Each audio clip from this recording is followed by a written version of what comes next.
Welcome to this week's discussion of Parshat Vayera, a very poignant parsha with everything going on in the world this week. Of course, we saw the inauguration of the new president, but we also saw the return home of 3 hostages in the Middle East. And so a lot of emotion right now. And for a lot of reasons, we are very lucky that this week's Chavruta discussion is with Shanie Reichman, who's at Israel Policy Forum, but also just generally speaking, I think one of the smartest and most sophisticated thinkers in understanding and then articulating, not only making the complexity of the Middle East really relatable, but just somebody who understands generationally and intergenerationally how to understand the complexity of this moment. So Shanie, first and foremost, thank you for lending your voice to this week's Torah discussion. Thanks for having me. It's been a while since I did a Torah discussion, so I'm very excited to be here. Amazing. Well, that's a part of what I'm hoping to bring into this is just Torah is relevant always and accessible always. So really appreciate you sharing your insights today. Before we get totally into the Torah though, just a note from you, like how are you doing right now and how are you seeing this moment? I started maternity leave late September, as you know. So I was sort of out of the workspace and really trying to dissociate from the news a little bit for the past 3 months, to the extent that anyone can do that. And so it was kind of an amazing week to come back to. I started last Monday and I kind of fell into what was in some ways the first hopeful moment in about a year. And it was kind of amazing. I stepped right into it, started recording a podcast like a day later on, finally getting 3 hostages home, which is kind of incredible. So it's been great. I didn't think I was going to have the privilege of stepping back into work at such an optimistic time. It's a relief to hear that you see the optimism in it. I also do. I think that the 3 coming home is a good start, and also just the opportunity to rebuild. I choose to be an optimist in all of this, that there is a lot of opportunity, that though the last 15 months were devastating in so many ways, that the future holds good potential. And I want to work towards and fight towards the good potential that we see ahead. Well, I identify as an optimist, so it's hard to be in the Israeli-Palestinian conflict space without being an optimist, forcing yourself to be. So I'm definitely, I'm hopeful, very hopeful. So let's dive into some Torah. This week, a big parsha. We have God and Moses starting out in a conversation, and God saying, Moses, go to the people and tell them that I have remembered the covenant and we're going to bring you out into freedom to be able to worship me and to be a unified people. The Israelites, they don't believe Moshe. Then God says, go to Pharaoh and go with your brother and say, let my people go. And to show that I'm on your side, you're going to take your brother's staff and throw it on the ground. It's going to turn into a serpent. Well, his magicians turn their staffs into serpents. Aaron's staff eats all of their staffs. Pharaoh says, I'm not going to let your people go. And then we start getting into the plagues. We get the first 7 plagues: blood, frogs, lice, the wild beasts, the pestilence that kills the wild beasts, the boils, and then the hail.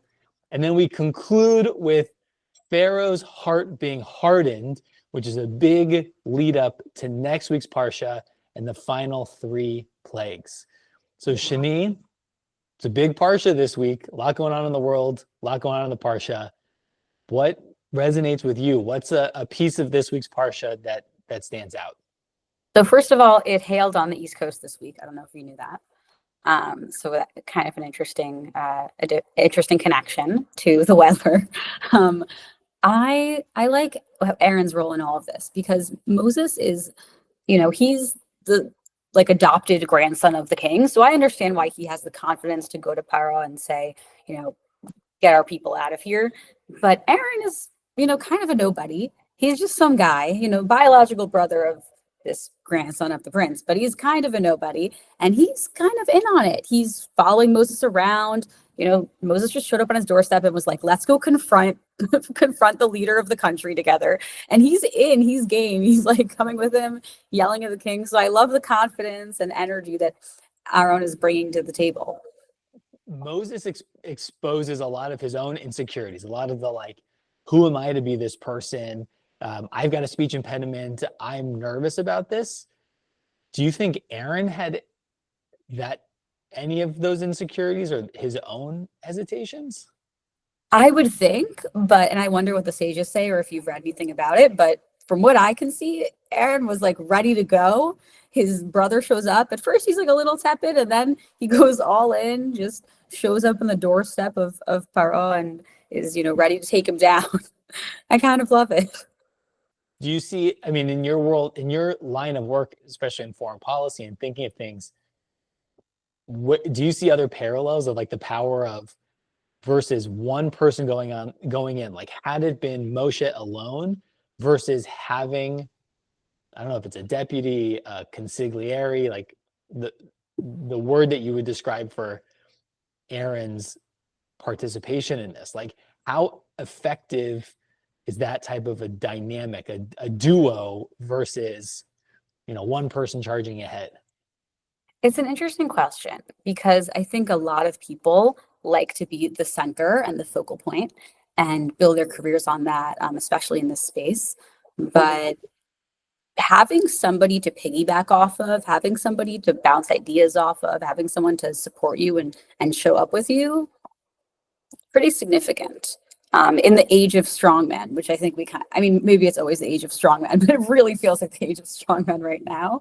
I think you can't really underestimate the role of like kind of the players behind the scenes who don't get as much attention, but are still kind of whispering in the ear. I mean, certainly like just talking about the inauguration, right? Surely there are many people who kind of whisper in Trump's ear who are, listening to his speeches and saying, oh, I wrote that, or I provided that idea, right? I mean, it's obvious. And not just him. I mean, that's common. And so to an outsider might look like, oh, that one person's making all these decisions, but really it's all the people whispering in their ear every day, kind of giving them ideas and breeding different thoughts that are making real change, for better or worse.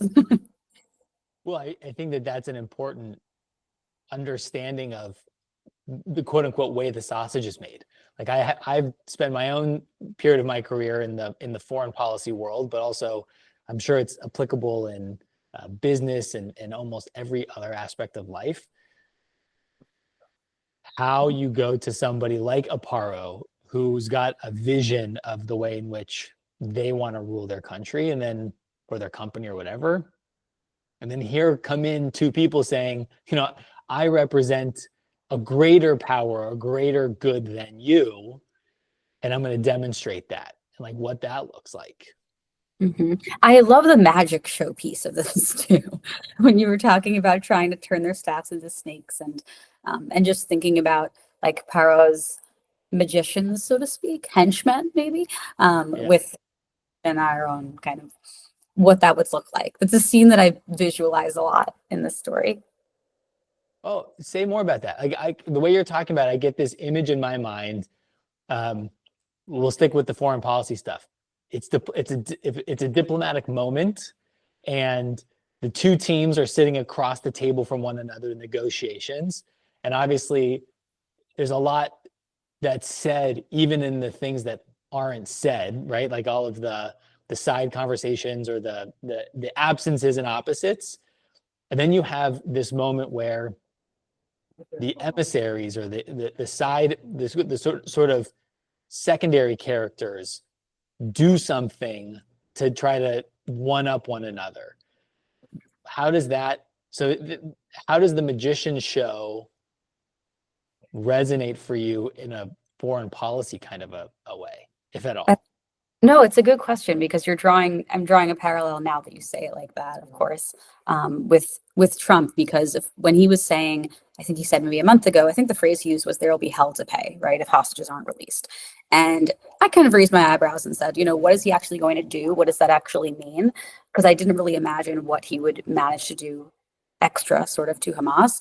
And in the end, it seems it was kind of a misinterpretation for me. What he I think was threatening more the Israeli side potentially. And clearly, his envoy got in the room with Netanyahu and presumably made some pretty intense threats potentially, to shake things up, and made some pretty heavy inroads on the Israeli side. Hamas also, capitulated to some degree, but it's a lot of capitulation from the Israeli side.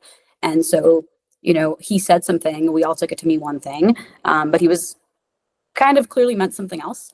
And I think that it's similar in the sense that you don't always know what the leader's thinking. They use a lot of language that's intentionally ambiguous, and we all sit and speculate, and then something totally different happens, which is kind of what happened here, where I thought, what exactly is he planning to do to Hamas that hasn't been done? All their leaders are dead. But what he really meant was, threatening the other side. And I thought that was kind of an interesting turn of events. As someone who, full disclosure, didn't vote for the guy, but can admire the way that he kind of sidestepped around all of that.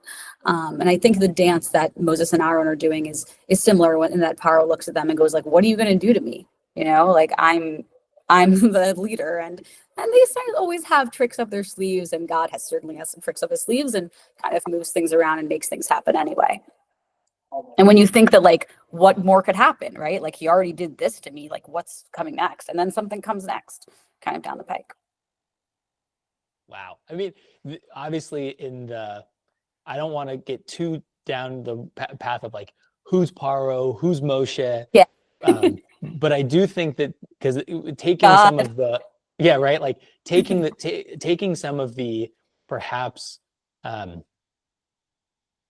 the ways in which somebody might add their own commentary of, good versus evil, interpreting, who's on the right side or the wrong side. I want to take that out of that specific comparison, but the essence of it really resonates. Like, the essence of,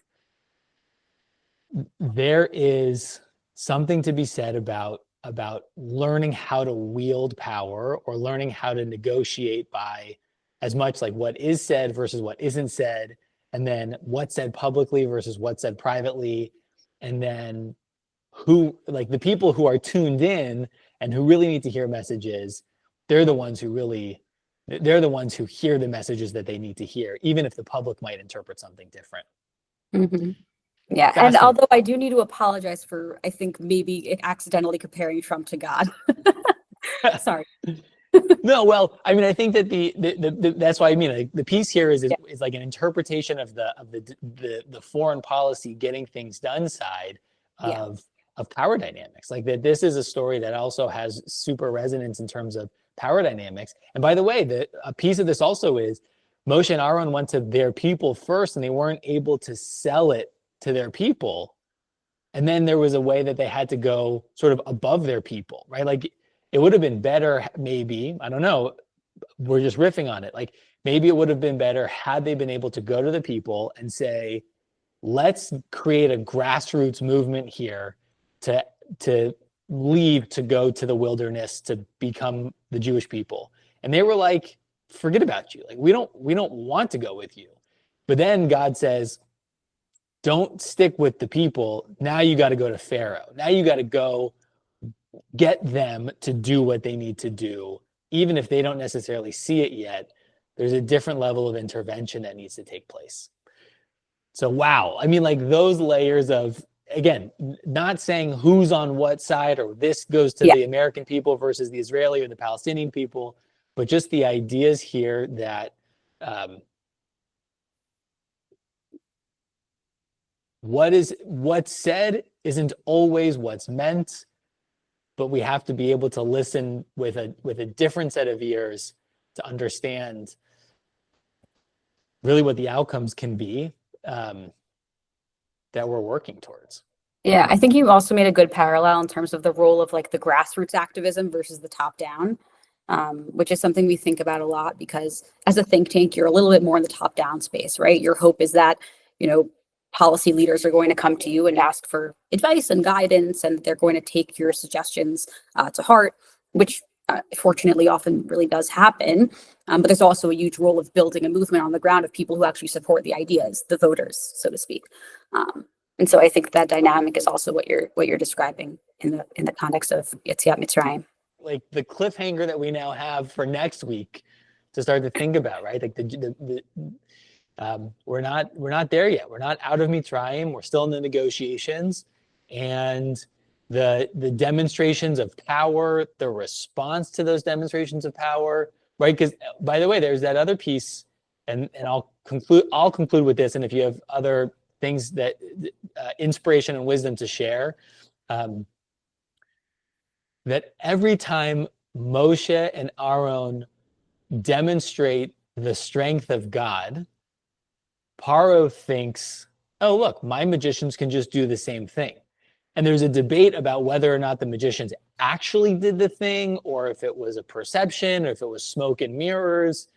But the reality there, like the comparison that it comes to mind is this, like a tit for tat. It's like a tit for tat thing. And we're trying to understand, I'm going to demonstrate how right I am. And then there's an immediate, that's the tit. And then here's the tat that's like, no, I'm going to show how right I am. And at this moment, there's ambiguity as to whether or not Aaron and Moshe are on the right side, or Pharaoh and his magicians are on the right side. And we won't know until next week. Can't wait to see what happens. Well, I don't know if you have a concluding thought of wisdom or something to share as we head into Shabbat, but Shanie, just thank you again for not only the voice of reason that you share with us in interpreting the world events, but for diving into a little Torah with us. Thanks for having me. I really appreciate the opportunity to do this. And I think that I want to be embodying Aaron's confidence to be this nobody who steps up to the plate this week. Amen. Shabbat Shalom. Shabbat Shalom. That was great.